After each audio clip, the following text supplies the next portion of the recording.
I received her letter on the very day the funeral ended. Everyone was busy arguing over who would get the antique set, who would take the diamond necklace she used to wear every Thanksgiving.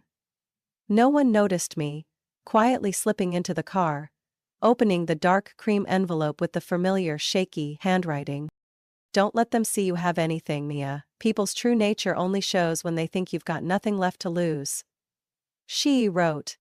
I thought her final words would be full of love and tears like in the movies. But no. Instead, they were a survival lesson. And a $36 million financial empire. When my grandmother, Margaret Whitmore, passed away at 87, everyone in the family remembered her as the eccentric old lady living in a wooden house in Vermont. With her hand-knitted sweaters, worn-out slippers, and afternoon tea always with exactly 3 sugar cubes, she never showed any sign that she had once been the most powerful woman in Massachusetts real estate investment. Even my mother, Karen Whitmore Hayes, only saw her as a grumpy, stubborn, and ridiculously stingy old woman. She never gave us a dime when my mom got divorced, never paid for my college tuition, never sent expensive gifts during the holidays. She only gave books, and every time I got excited, my mom would glare at me and say, "Mia, you don't need more fairy tale nonsense." But that envelope wasn't a fairy tale. It came with a thick stack of documents from a law firm I had never heard of, confirming that I was the sole heir of Margaret. Not my mother, not my stepfather Rick, not even my brother, Logan, the tech genius who failed startup after startup, but still got praised by Mom as the one who'll save this family. Me, a 25-year-old bookstore manager at a tiny independent shop called Maple Pages, earning $2,400 a month, now owned 12 properties spanning 3 states, from Boston to Seattle, controlling shares in 3 investment companies. A diversified investment portfolio worth $36 million, steadily growing for over a decade. And attached to the will was a nearly 2-page handwritten letter she had written to me before passing. Mia, if you're reading this, I'm already gone. But don't cry. I don't need tears. I need you to be stronger and smarter than anyone in this family. Don't let them know what you have. Don't tell your mother, Logan, or anyone. They won't see you as family anymore, just a walking safe. I sat frozen in the car for almost an hour after reading it. In my head echoed my mother's complaint from yesterday. Your grandmother left us nothing but a bunch of musty old books and broke people's ideals. I almost laughed. That musty smell could now buy her entire neighborhood twice. But I didn't say a word. I didn't argue. I didn't flaunt. I chose silence. From that day on, I started living a double life. I still worked at Maple Pages, still made coffee every morning, restocked shelves, answered questions about Murakami books. I still lived in the tiny apartment upstairs. And no one knew I owned the entire building plus the 3 houses next door. I let everyone believe I was still struggling. Still poor Mia. My mother pitied me even more. Sweet Mia's too kind but doesn't have a clue about life, she'd tell the neighbors every time I visited. They thought I was weak, naive, poor, and easy to manipulate. I let them think that. Every time Logan posted pictures of his vacation in Cabo with the caption, "A fresh start for my next startup," I quietly smiled. One of the investment accounts I'd just reviewed the monthly budget for had acquired a small tech company, the very one he didn't know had gone bankrupt 6 months ago. Every time my mom called to complain about gas prices, electricity bills, and then vaguely hinted, "Mia, have you saved a bit? I want to buy Logan a new laptop so he can start again." I reminded myself, not yet. I'm not here for revenge. I'm here for the right moment. Because as my grandmother once said, true power isn't about how much money you have. It's about when you choose to let others know you have it.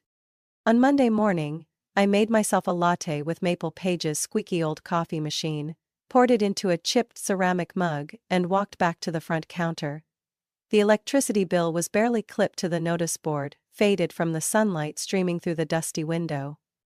I stood there, holding the inventory notebook, pretending to be lost in numbers. Just your typical bookstore manager juggling to keep her beloved but fragile job afloat. No one knew that right above this old bookstore was my apartment, redesigned into a discreet meeting room, where I had once signed a $2,300,000 contract to acquire a commercial property in downtown Boston. No one knew that the same computer I used to check inventory was also where I monitored the global investment portfolios of Carter Holdings, one of the shell companies I set up under the name Margaret Legacy Trust. A name old-fashioned enough to raise no suspicion. And of course no one suspected that I was the CEO, the one with full control over more than $25 million in actively managed assets each day. "Mia's sweet but foolish," my mother would say every time I declined an invitation to family gatherings, where all eyes would inevitably be on Logan, the 22-year-old genius little brother who still couldn't land a stable job. Logan had failed 2 rounds of fundraising, burned through over $300,000 of Mom's investment, yet she still praised him like he was the reincarnation of Steve Jobs. "Logan just needs a little more time," she'd say. "He has vision. He's not like the rest." And me? I graduated with honors in economics from Tufts University. I paid for all of it through scholarships and juggling 3 part-time jobs every semester. But no one in the family remembers that. All they see is that I work at a bookstore and drive an old 2009 Ford Focus. Once at a party celebrating Logan's fresh new startup, his 3rd attempt really, my mom pulled me aside, giving me a disappointed once-over. "Mia, you should at least wear a little makeup. Serena, Aunt Linda's daughter, she's just a secretary but dresses like a CEO." I just smirked, thinking back to that very morning when I'd approved the acquisition of our 8th commercial building in Chicago's financial district. I didn't need to dress like a CEO. I was the CEO. Sometimes I wondered if they were truly blind, or if they were just deliberately choosing not to see me.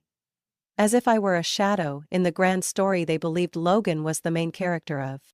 One Friday afternoon my mom called, her voice unusually cheerful. "Mia, this weekend Logan's presenting a new idea for a pet connection app.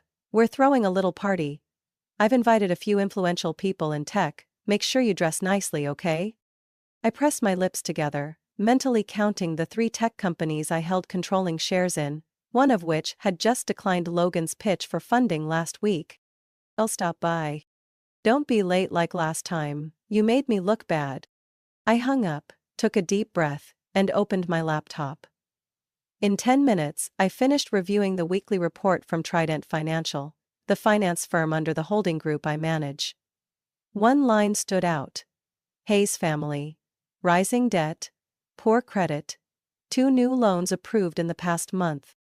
Hayes family, that's my parents. They had mortgaged the house again. And I, through layers of shell companies, was the one who had acquired that loan. I didn't need threats, I just watched. One evening after work, I stopped by my mom's house, the red brick home in Newton's pricey neighborhood. Inside, the chandelier was still bright, the dinner table laid with imported cheese, Italian wine, and Logan sat with his legs up on the sofa, enthusiastically pitching to a group of potential investors about an app that lets cats pick their food using scent sensors. My mom looked down at me from the stairs, shaking her head. "Goodness, Mia, why'd you drive that old car here? Do you know what the neighbors must think?" "Probably that I'm not living off my mother," I replied. She went quiet, then turned away without a word. That was fine. I didn't need praise from someone who had spent a lifetime subtly cutting me down with words wrapped in velvet. And Logan, after that party, asked for another $80,000 to complete the beta version. My mother took out that amount, using a credit card with one of the highest interest rates on the market. I knew, because I'd just received the loan approval report. Addressed to the headquarters of M&L Credit Group, one of the finance companies I own through my 4th holding. They had no idea I was present in every link of their slow collapse. And I was still waiting. Patiently. Because in this game, the one who smiles last is the real winner. Winter came early in Newton, and colder than usual. Snow covered my mother's walkway, but the usual snow-clearing crew was gone. I noticed it when I slipped, climbing the icy front steps. The door opened, and my mother stood there with a forced smile, unable to hide the fatigue in her eyes. She no longer wore her signature pearl necklace, replacing it with a gold-plated chain now slightly tarnished. The Italian leather sofa in the living room had been swapped for a faux leather version, and the Persian rug at the entrance was gone. I quietly noted every detail. You know, my mother sighed. We've temporarily let the staff go. The pandemic, rising costs. Times are tough for everyone. I nodded, saying nothing. But I knew there was no new pandemic, only the creeping shadow of debt tightening around the Hayes family's neck. And they had no idea the noose had been tied by me. Logan still lived as if he were on top of the world. Just 3 weeks after my mother quietly sold her old engagement ring to pay the electric bill, Logan drove a brand new Tesla Model X to the bookstore where I worked. He wore a leather jacket, Balenciaga sunglasses, and strutted in like he was scouting a location for the empire he imagined himself building. "You're still here?" Logan smirked, glancing around with thinly veiled disdain.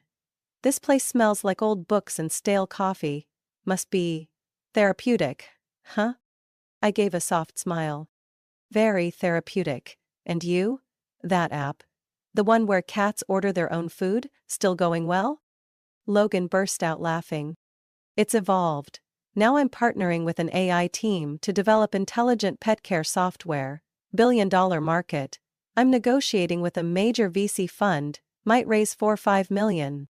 I knew the major VC fund he was talking about was Larchmont Ventures, a firm that had just rejected Logan's pitch as unrealistic, financially unsound and non-viable. I also knew because I was the controlling shareholder of Larchmont Ventures. A few weeks later my mom called me, whispering like she was afraid someone might overhear. "Mia, do you have a bit of cash? Just a few thousand. I need to pay the club membership. I mean, fix the water heater." I set the phone down, breathing slowly. I had just reviewed her credit report the day before. 4 credit cards overdue, and she had just received a notice that her privileges at Wellesley Hills Country Club had been revoked. I kept my tone light. "Mom, is the club really that important? Important enough to pretend it's a water heater repair?" Silence. Then a long, heavy sigh.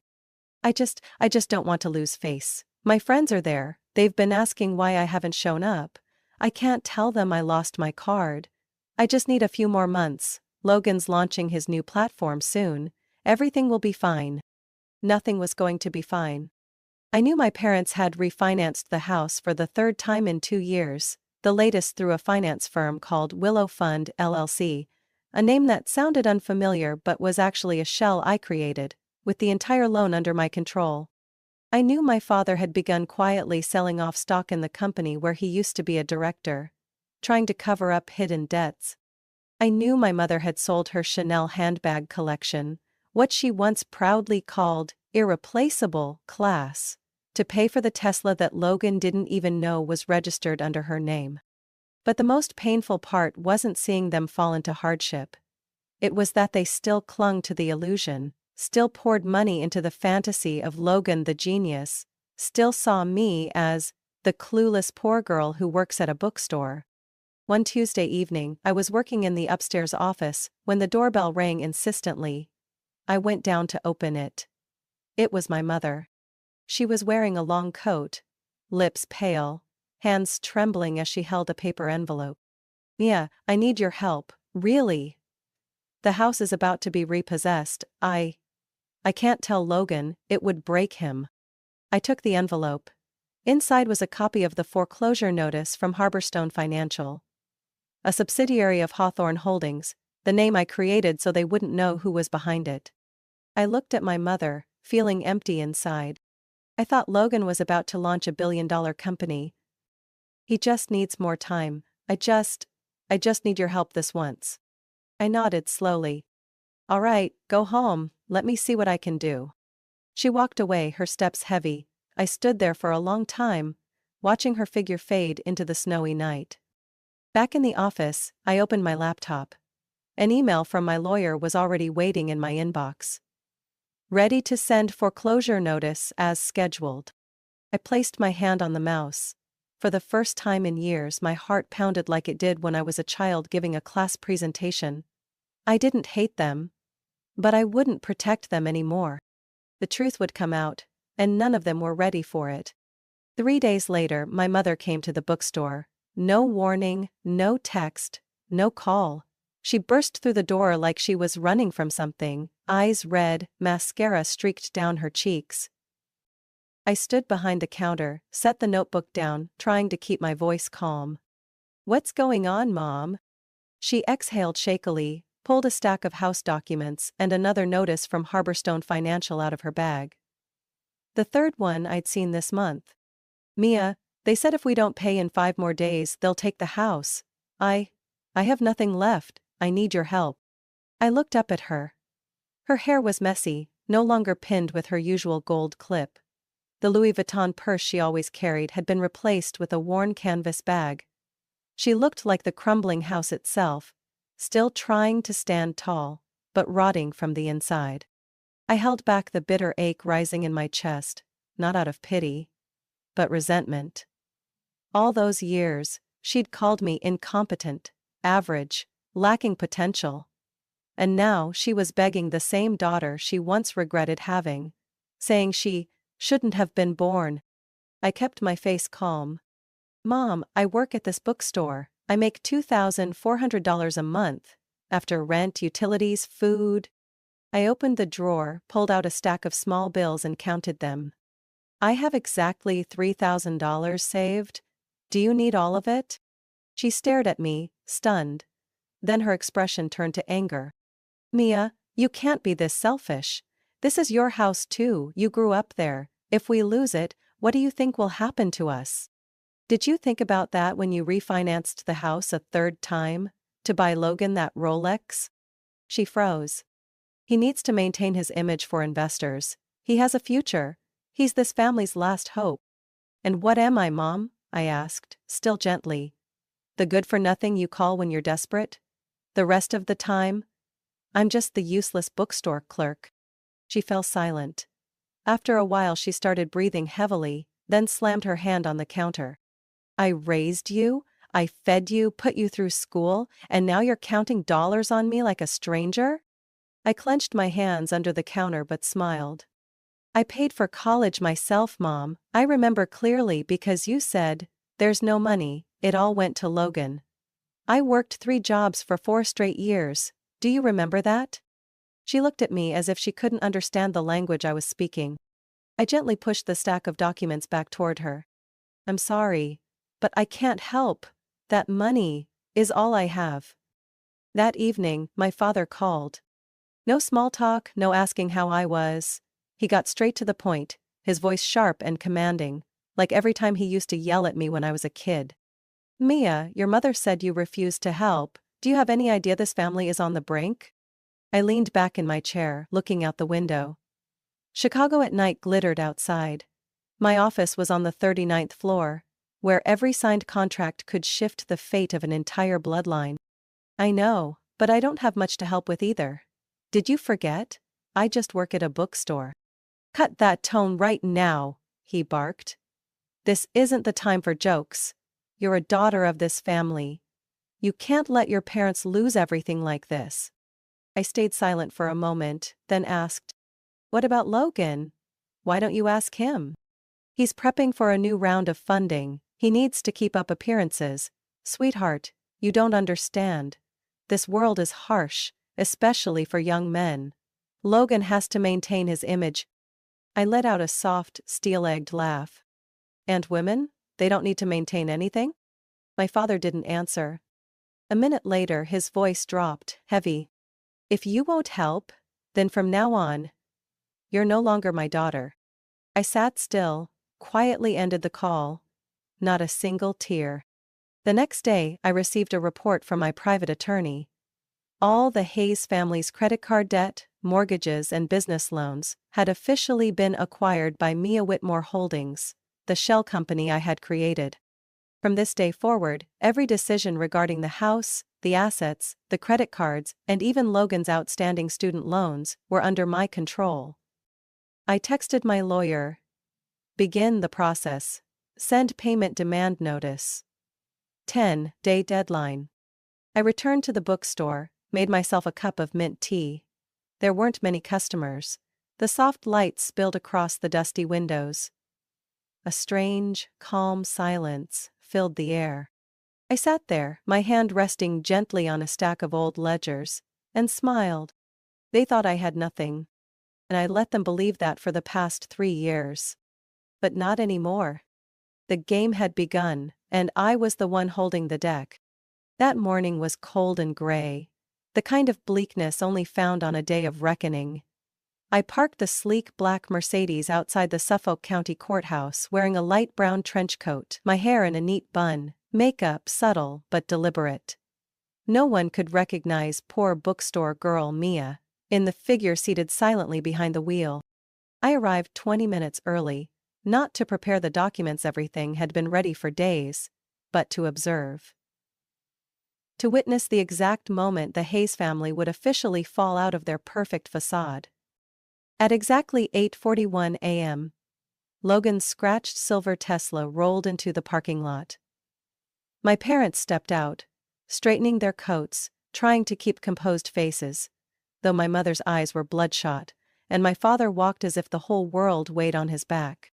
Logan still wore sunglasses, dragging a file case behind him without so much as glancing at our parents. They didn't know I was there.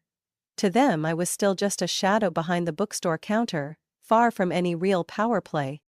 Courtroom 6 was packed, partly media because the name Hayes Enterprises had once been a respected brand in northeastern real estate, and partly finance people curious to see who the main creditor was, the one bringing this family to ruin in just 3 years. Judge Wanda Ellison, known for her no-nonsense stance on high society bankruptcies, entered. She struck the gavel. Civil bankruptcy hearing number 4928, defendants, the Hayes family. She glanced at the file, then looked up. Primary creditor, please confirm your presence. I stood up. A murmur spread through the courtroom like a cold wind. My father whipped around, my mother's mouth fell open, and Logan dropped the phone he was holding.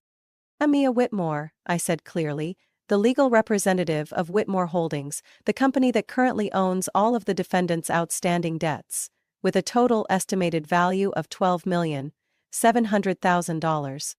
"No way," my mother whispered, her face pale. "Mia, what is this?" my father stammered. "Don't you work at a bookstore?" I turned to them, calm to the point of being unsettling. "I still do. I love reading, but that's not all I am." Judge Ellison nodded. "Please continue, Ms. Whitmore." I opened my briefcase, pulled out the carefully prepared documents and placed them on the table. Over the past 3 years, the defendants have refinanced their house 3 times, taken out 6 large consumer loans from 5 different financial institutions, and accumulated numerous overlapping credit card debts. All current lending entities have been acquired by Whitmore Holdings, and I am the legal representative. "Mia, how could you do this to your own family?" My mother sobbed. "You're my daughter. You said I wasn't your daughter anymore when I refused to give you my last $3,000 in savings. Do you remember that?" The entire room fell silent. I continued. "However, I didn't come here to destroy anyone. I came to offer an opportunity." I placed another folder on the table, sliding it toward the family's lawyer. "This is a debt restructuring proposal. If accepted, all debts will be retained, without further collection, under 3 mandatory conditions." Judge Ellison nodded for me to proceed. I glanced at Logan, then my parents. Condition 1. Logan Hayes will have all access to family credit accounts revoked. He must find a job. No startups, no fundraising, no life-changing ideas. His first job has already been arranged. Sales associate at Pet King Pet Store in Roxbury. Hourly wage, $15. "What?" Logan shot up, furious. "You can't force me to take some garbage job like that. I'm a founder, "You're a burden," I cut in coldly. "And it's time you learned the value of a real hour of labor." The judge banged her gavel. Please continue, Miss Whitmore. I nodded. Condition 2. Mr. and Mrs. Hayes must enroll in a mandatory 12-month financial counseling program with weekly spending reports and may not exceed a personal budget of $2,500 per month. My father clenched his jaw, my mother continued to sob. The final condition, I said slowly. The family must sell the Newton mansion within 45 days. I've already purchased a smaller house, located in a quiet area of Worcester. 3 bedrooms, a loft, a backyard with a plum tree. Enough to live, not to show off. The air in the courtroom thickened. Judge Ellison flipped through the documents. This is the most generous restructuring offer I've ever seen. Counsel for the defendants, does your client agree? The lawyer whispered something to my father. After a moment, he nodded, his face like he had just swallowed ice. We accept. I closed the folder, stood up and smiled. Not out of victory, but because the truth had finally come to light. As I stepped out of the courtroom, I heard footsteps rushing behind me. Mia, why? My mother gasped, no longer angry, only broken.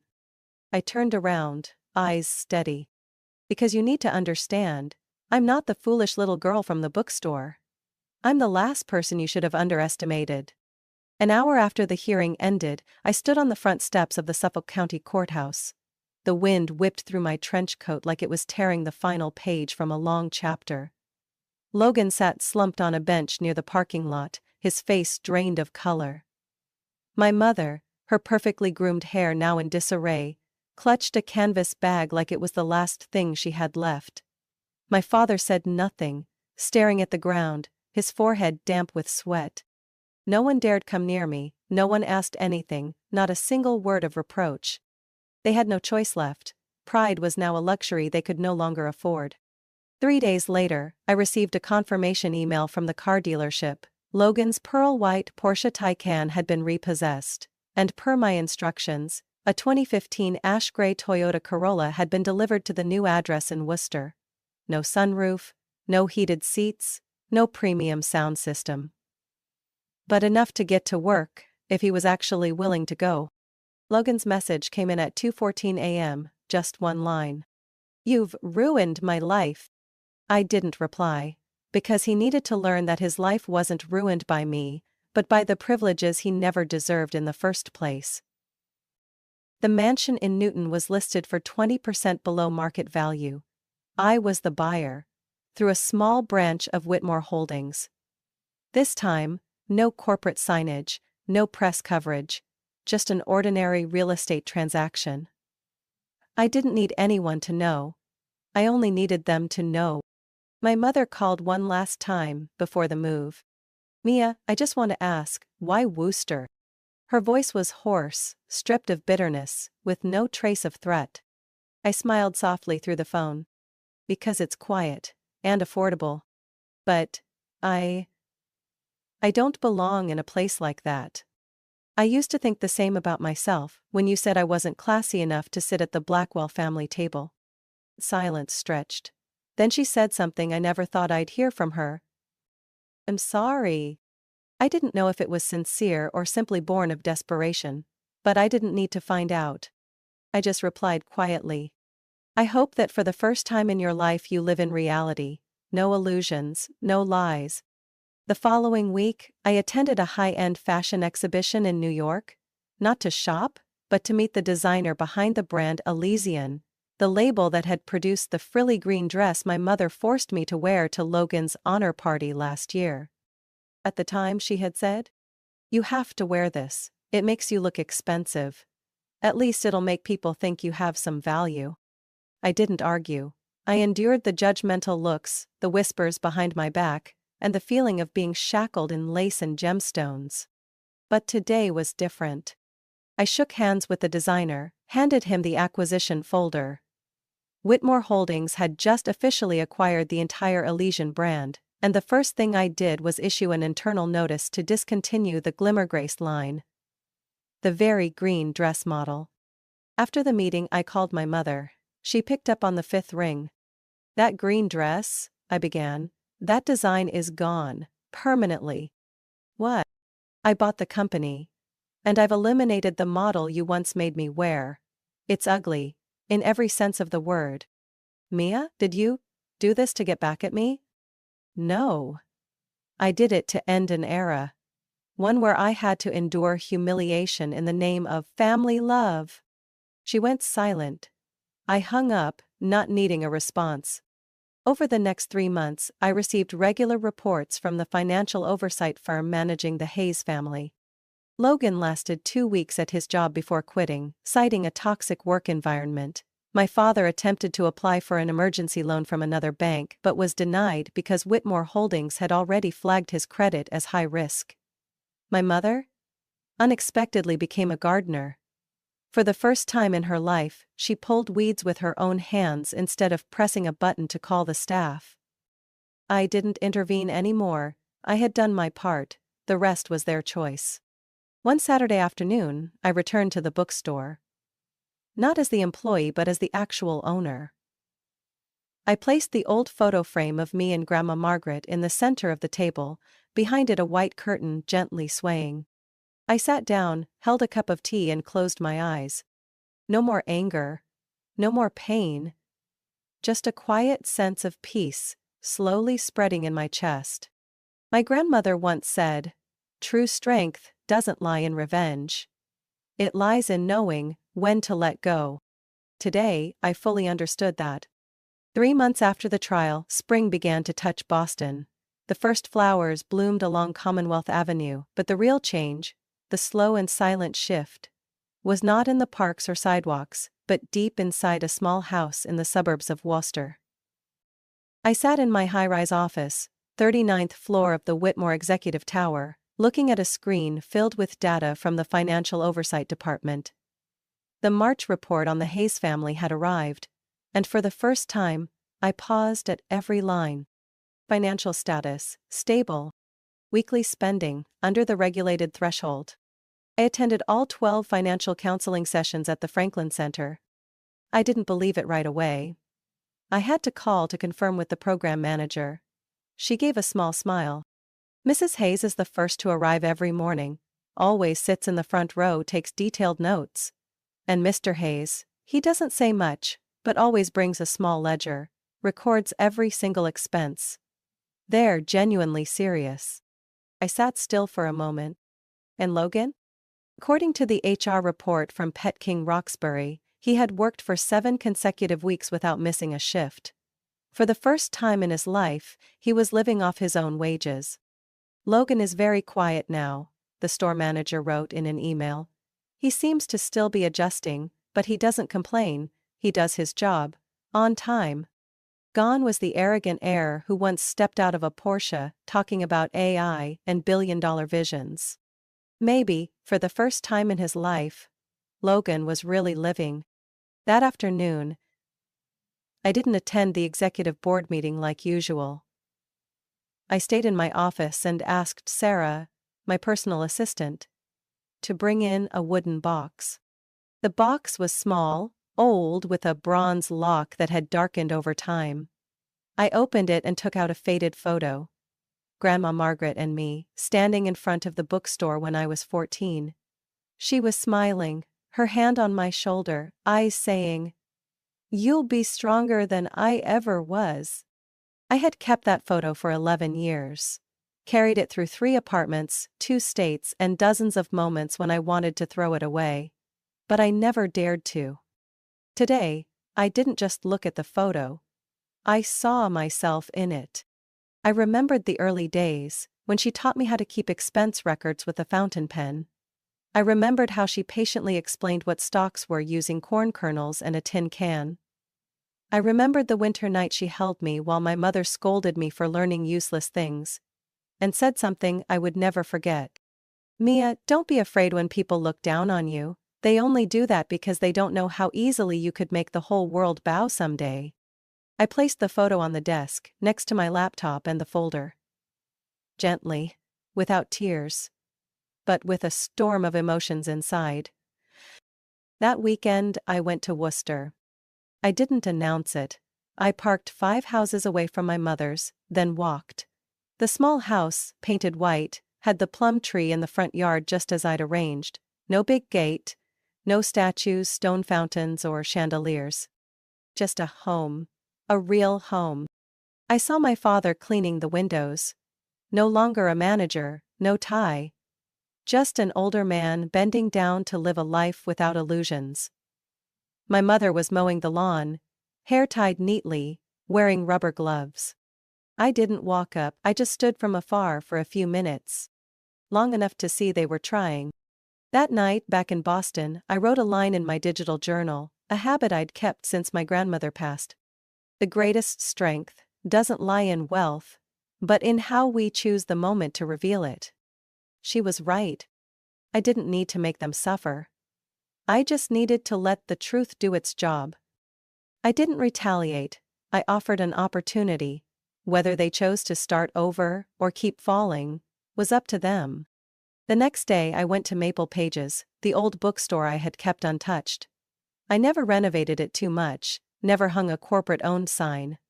It was where I grew up. A living memory. Sarah texted me, "Are you sure you want to keep this store? It doesn't make a profit." I replied, "I don't need it to be profitable. I need it to remind me where I started." In the afternoon, a young customer, around 15 years old, came in looking for books on investing. He asked, "Do you think an average person can become wealthy?" I smiled, bent down and handed him The Millionaire Next Door. Not only can they should. The boy smiled, paid with a few crumpled bills, then walked away, unaware he had just received advice from one of the wealthiest and most discreet female CEOs in the state of Massachusetts. I watched him leave, quietly thinking to myself, let them think you have nothing. When the time comes, show them you have everything.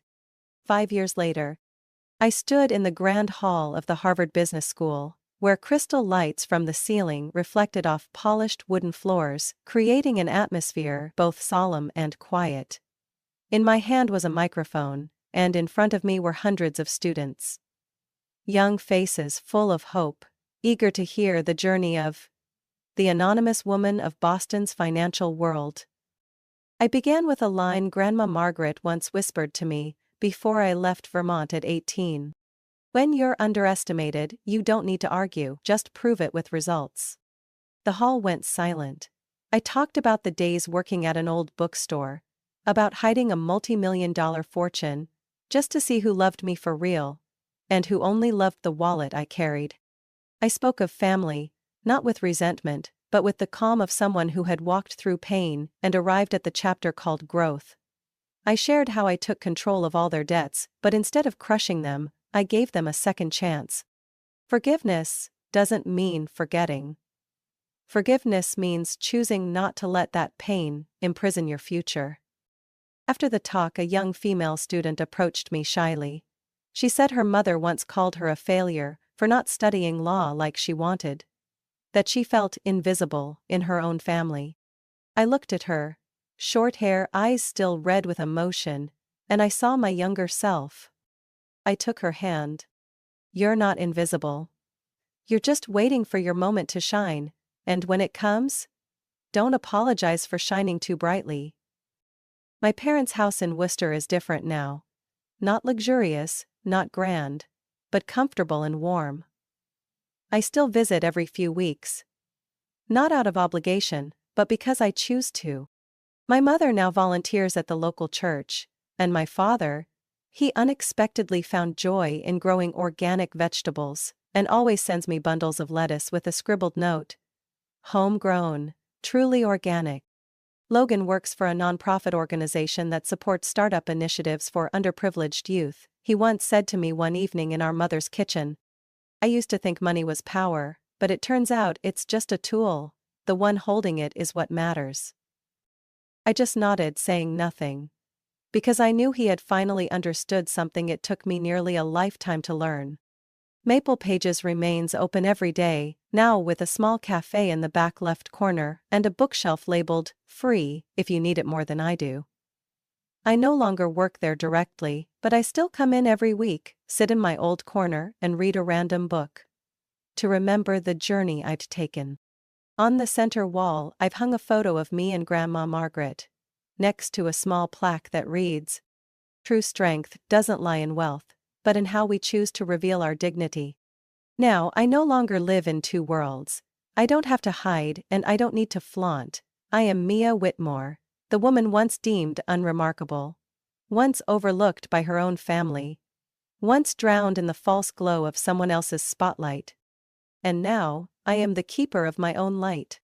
Sometimes late at night, when the city is quiet and only a few skyscraper lights flicker in the dark, I sit on the balcony of my apartment, sip a cup of mint tea, and whisper a silent thank you to the past. Thank you for not believing in me. Thank you for underestimating me. Because of that, I learned to believe in myself, without anyone's permission. And if you, the one reading this, have ever been told you're not enough, remember this. Your silence today may be the loudest echo of tomorrow. Be patient. Your moment will come. Mia's story is not just a journey to reclaim justice from an unfair family. It's a powerful testament that a person's value doesn't lie in recognition from others, but in how they choose to face pain and grow from it. In real life, many have been underestimated or dismissed just because they didn't fit expectations or didn't show off. But like Mia, when we stay true to ourselves, learn to wait, and live by our real worth, the moment to shine will come, and we won't need to ask for permission. What do you think of Mia's journey and her family's transformation?